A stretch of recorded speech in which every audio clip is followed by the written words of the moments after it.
Welcome to the Live Free, Love Life podcast, where we discuss how to create more freedom so we can love our lives no matter what we're going through. Hello, my beautiful friends. Welcome to today's episode of Live Free, Love Life. Today, we are going to talk about the yin and yang of life, why the negative must exist, and how it affects your freedom to enjoy the human experience. Let's start with a story. I spent 10 of the last 14 days in severe pain with only 4 short days in between 2 relentless Herxheimer reactions. It is pain on a level I have never had to deal with before. At least with childbirth, you get breaks between contractions, moments where you get a bit of relief from the pain. Not so with these Herxheimer reactions. The pain never stops and nothing helps. The first 12 hours or so of both of these Herxheimer reactions were excruciating pain. They always start at night for some reason. So all night long, I'm sobbing in pain. I'm on the floor, I'm walking around, I'm in my bed, I'm out of my bed, I'm into the shower or the bath, and then back out again. I'm changing positions every 5 seconds, trying to find a position that will give me some relief. And hour after relentless hour, in between sobbing sessions and puking my guts out, you'll hear me muttering things like, "Please make it stop," or "I can't do this," or "I'm not going to make it." Now, after that first 12 hours, the pain lessens just enough that I'm no longer sobbing, muttering, puking, or thinking it's my last day on earth. But I've still got 4.5 more days of pain. So much pain that I can't think, I can't focus, I can't sleep, I can't concentrate. My whole world is just pain. Now, let me tell you why this is the absolute best thing that could be happening to me. A Herxheimer reaction means my immune system is doing such a good job of getting rid of pathogens and toxins that my detox system can't keep up. My blood is full of dead bodies from a successful battle against Lyme and all its co-infections. A Herxheimer reaction is a sign that I'm winning the war. And with 2 of them this close to each other and 10 times more severe than I have ever experienced before, I can see the light at the end of the tunnel, because the goal is to feel good again. The goal is to be rid of all of these pathogens that have been making my life miserable. The goal is excellent health. And to get it, I apparently have to walk right into the very pit of hell. Charles Dickens said it perfectly. It was the best of times. It was the worst of times. My divorce was much the same. The pain of infidelity, betrayal, divorce, and then having your kids ripped away from you half the time was excruciating. What I didn't anticipate was the levels of positive emotion I would be able to reach on the other side of it. I am so much happier since my divorce. I have reached levels of positive emotions I didn't know existed before I went through those levels of negative emotion. And there were times the pain felt unbearable, as if I wasn't going to make it through. In both cases, this wasn't true. I made it just fine. I always have, and I always will. Pain doesn't kill us. It opens up new levels of amazingness, which means there is not a good reason to avoid it or resist it. There are 2 sides to every coin, and each side matches the intensity of the other. If one side is the best, the other side is the worst. If one side is feeling excellent in your body, the other side is feeling atrocious in your body. Anytime you choose to love someone, the flip side of that coin is pain.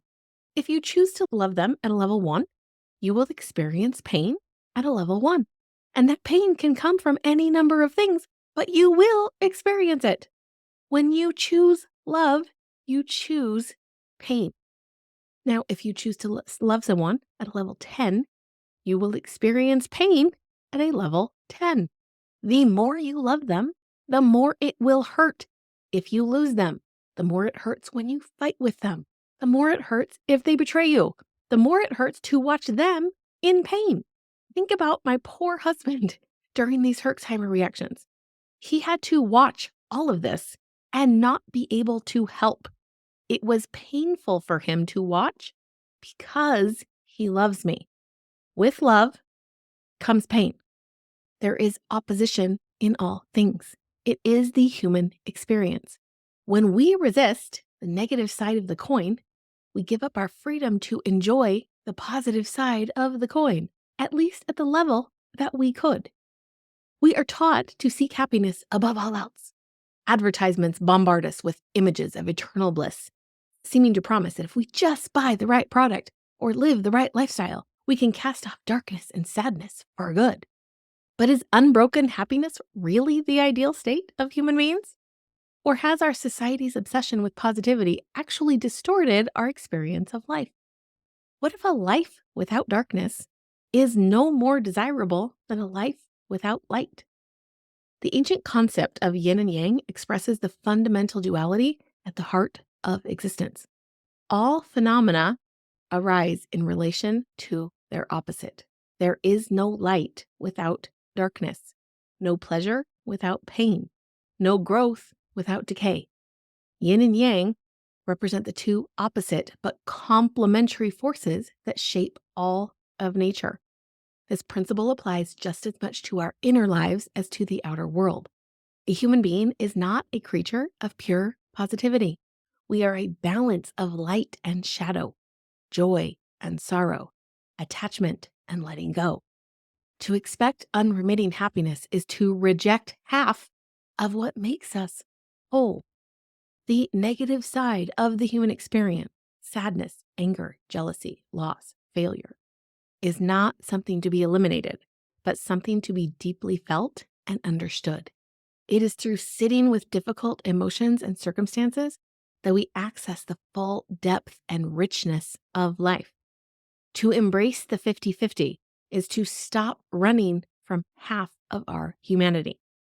When we use spiritual bypassing to avoid or repress difficult experiences, we cut ourselves off from growth. We cut ourselves off from the other side of the coin, from the positive that we could experience.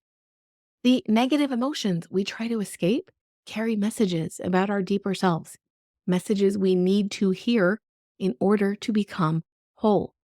Jealousy points to our feelings of lack, anger to our experience of injustice or violation. Sadness asks us to honor what has been lost. Trying to sustain a life of pure positivity is like living on a diet of frosted cupcakes. Our sweet tooth is satisfied, but our bodies and souls become starved of nourishment. We need the difficult flavors as well as the sweet ones to feel truly satiated. So how can we embrace the 50-50 and give ourselves over to the full human experience? Here are some steps to embrace the darkness. Step number 1, recognize the inevitability of darkness. There will always be difficult emotions, losses, failings, sufferings as part of the human journey. Learn to expect them rather than being shocked when they arise. Step number 2, stop fighting against difficult experiences. When we meet challenges with resistance, we only increase our suffering. Practice accepting each moment as it is without judgment. Step number 3, get curious about your negative emotions. Rather than shaming yourself for feeling jealous, sad, or angry, explore where these feelings are coming from with an attitude of compassionate curiosity. Step number 4, sit with sensations of difficult emotion in your body. Breathe into them and observe how they feel physically rather than getting lost in the mental storyline. This helps process and transform stuck emotional energy. Number 5, trust that difficult experiences will pass in time. Nothing is permanent. When you can fully feel and accept darkness, it will naturally transform. Number 6, look for the silver lining and growth opportunities. What wisdom can you extract from a difficult experience? And how can it serve as a catalyst for positive change? Number 7, find the sweet moments amidst the bitter ones. Even when life is full of hardship, there are almost always small joys and pleasures. If we can learn to recognize them, noticing and savoring these offers relief. And number 8, remember your innermost essence is not defined by your circumstances.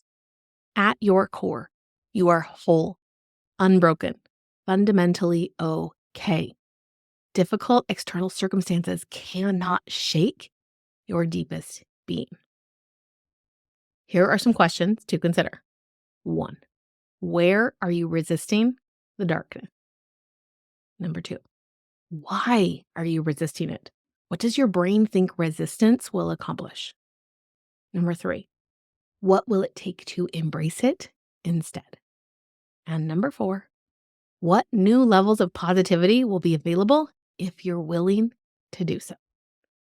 As paradoxical as it may seem, when we surrender to the full 50-50 of life, we gain access to deeper happiness than we could ever achieve by seeking constant positivity. This happiness is not contingent on circumstances, but arises from the profound acceptance of what is. This doesn't mean you must go seeking out difficult experiences. Life has a way of providing exactly the challenges we need to grow. But by shifting your attitude from avoidance to acceptance, you free yourself to really live. The sweet and the bitter, joy and sorrow, light and darkness. This is the full human journey. Embrace it all. Live free, love life. Thank you for watching this episode of Live Free, Love Life. Please subscribe to my channel and don't forget to like, comment, and share. See you next time.